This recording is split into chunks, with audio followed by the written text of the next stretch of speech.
Hi, I'm Misty Summers. I'm a life refinement coach, and I want you to live a life that you love. In fact, I help people every day to attract and manifest more passionate and abundant lives. If you're not already subscribed to my channel, make sure you click subscribe and the bell next to it to get notified of new videos right away. Today's video, we're going to be talking about love, keeping with the self-love series that we started last week.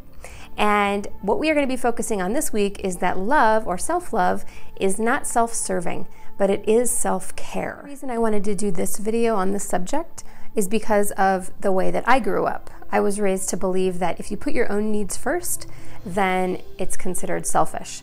And I know a lot of people can relate to that concept.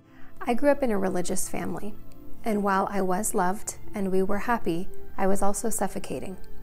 By the time I was 25 years old, I had been spending all of my time putting my needs dead last. And that didn't get me very far. In fact, where I ended up was homeless, 2 failed marriages, 3 children, completely broke, and a lot of baggage. What I discovered through those years was that when you are set to save people or help other people all of the time, and that's your priority, you find a lot of people that need saving and a lot of people that need helping.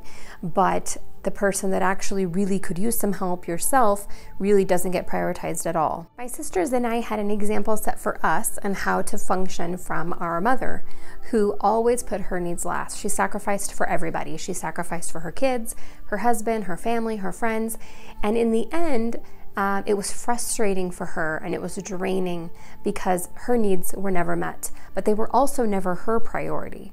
And so the people around her followed her example and did not make them their priority either. Self-love is not self-serving and it is not selfish. And today we are going to talk about 5 reasons why that is. So here we go. Reason number 1.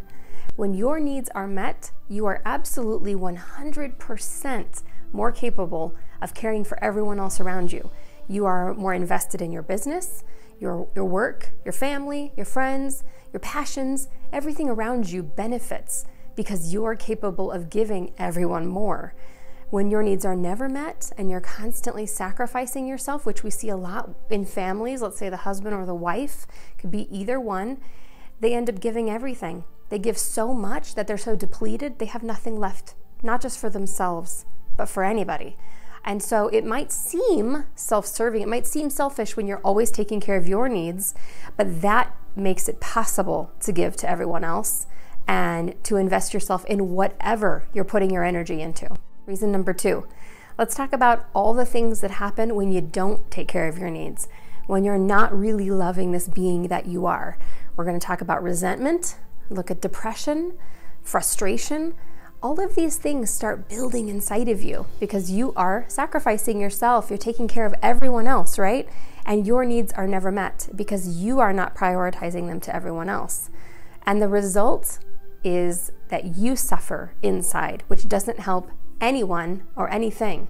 In fact, it's likely that you become either completely turning in on yourself, where you just eventually lose the will to live, or you end up becoming like a volcano where you want to erupt on everyone once in a while to release the energy that is getting pent up inside of you.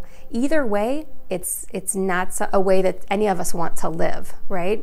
So take care of yourself so that you don't end up in those situations. You don't end up so frustrated that you can't handle the life that you want to live. Reason number 3, the people that you love will benefit from this. So not just in the ways we've already talked about, but imagine if you had an example growing up of someone in your life that truly loved and honored and respected themselves. What an incredible gift that is to witness as an example, someone you can emulate that actually really cares for themselves.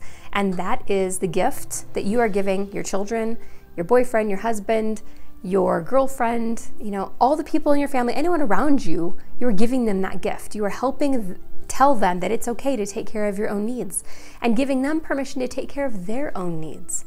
And the beauty in that is that, your family will be okay without you for a small period of time for you to care for yourself.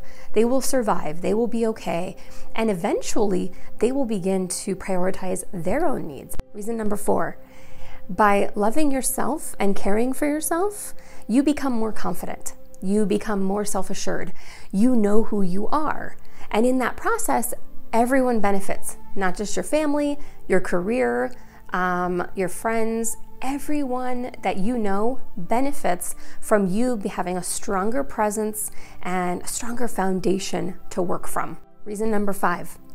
Reason number 5 is about self-respect, because when you love yourself and you honor yourself, you are respecting yourself. Self-respect is a representation of self-love. It's the act of showing self-love.